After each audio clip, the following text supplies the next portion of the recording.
I'm Larry Lee with Brownfield Ag News Network. Dr. Rodrigo Werle joins us from the University of Wisconsin Extension and the weed program there. Weed science, a big science, especially this time of year when we're trying to keep extra things out of our crops. Let's start off with the big question. What are you watching for right now in this early dry summer? Hey, Larry, it's great to be here with you today. It's as you just indicated, it's been a dry summer. We had great conditions to getting our crops in the ground. However, we need some rainfall now. Badly, our crops need it. Our herbicides need it as well. A lot of our growers put their pre-emergence herbicides, but we didn't have enough rainfall for activation. And one thing that's important is once you spray a pre-emerge herbicide, for that pre-emerge herbicide to stay active, or if to work in the soil, you need enough soil moisture. So the herbicide stays in soil solution and controls weeds that way. The topsoil has been really dry, meaning that the pre-herbicides are not doing what they're supposed to be doing right now. And in those scenarios is when those pre-emerge herbicides may fail, and then you may see some weeds that emerge down below be able to kind of come through this layer of herbicide and thrive. So right now what we're doing, we're already pulling the trigger on some of our early post applications. It is early for that. We typically start our early post applications in our research trials in the second, third week of June. And we already started spraying last week of May, this first week of June here. So things are ahead of schedule. We're telling our growers to be out there in their fields, even if they put a good pre-emerge herbicide down to scout to make sure those weeds are not escaping. And if they are escaping, to not wait too long for the post-emergence herbicide application. Along those lines, we're going to have some really hot days here ahead of us, Larry. And for those herbicides to work, the post-emergence herbicides to work, it's nice to spray when the weeds are not stressed. Okay, so avoid spraying when it's really hot out there. Otherwise, herbicide uptake and translocation might not be as good.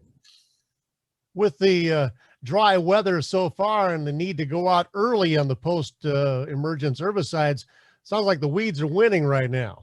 Yeah, they certainly have that advantage, and because our crops are not growing as fast either, that's another advantage for the weeds. So this is one of those seasons where we're going to have to watch. We're going to be having to scout continuously and pull the trigger when necessary. The crop prices are a little higher, which is advantageous because that encourages growers to pay a little more attention. But this certainly can be a very challenging year from a weed control perspective, just because we've been pretty dry. Are there certain weeds that are more of a problem right now? So the major weeds in our state here in Wisconsin are certainly water hemp and giant ragweed. At our research sites earlier this week, those weeds are already at that 4-inch mark, in areas where we started clean, if you would. So water hemp approaching 4 inches in height. And some of the ragweed that emerged earlier, we were seeing even plants that are a foot tall already. So that's past that ideal stage for application. So these two weeds, once they're up and going, they grow pretty aggressively. So we tell our farmers to scout and make sure they're, controlling them timely. I understand that one of your experimental plots is looking very close at water hemp, ragweed, maybe even some palmer. What can you tell us about that?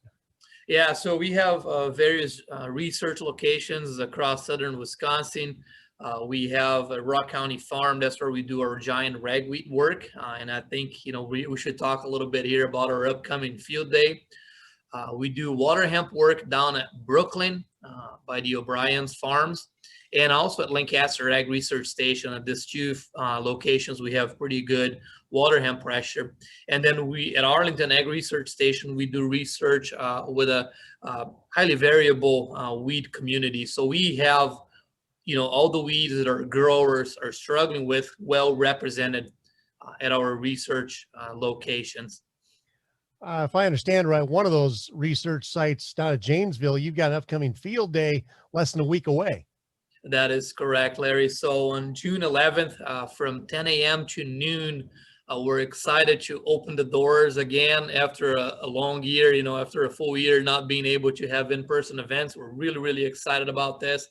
So June 11th at 10 a.m., we're going to have a giant ragweed management plot tour at Rock County Farm. So right off of Highway 14 in Janesville. We're going to be there.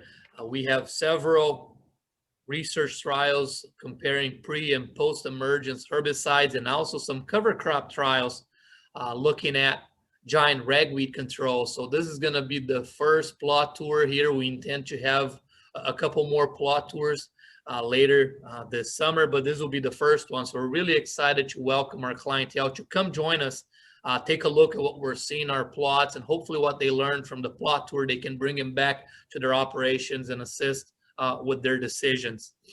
Any last words today, Rodrigo? No, we'll just keep an eye on those weeds out there. Let's hope for rain.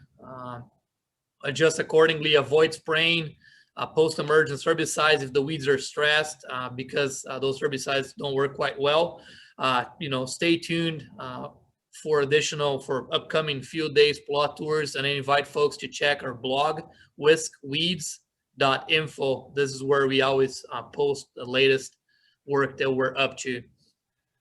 Dr. Rodrigo Werle with the University of Wisconsin Weed Science Program. Thanks for joining us today on Brownfield. Thank you very much, Larry.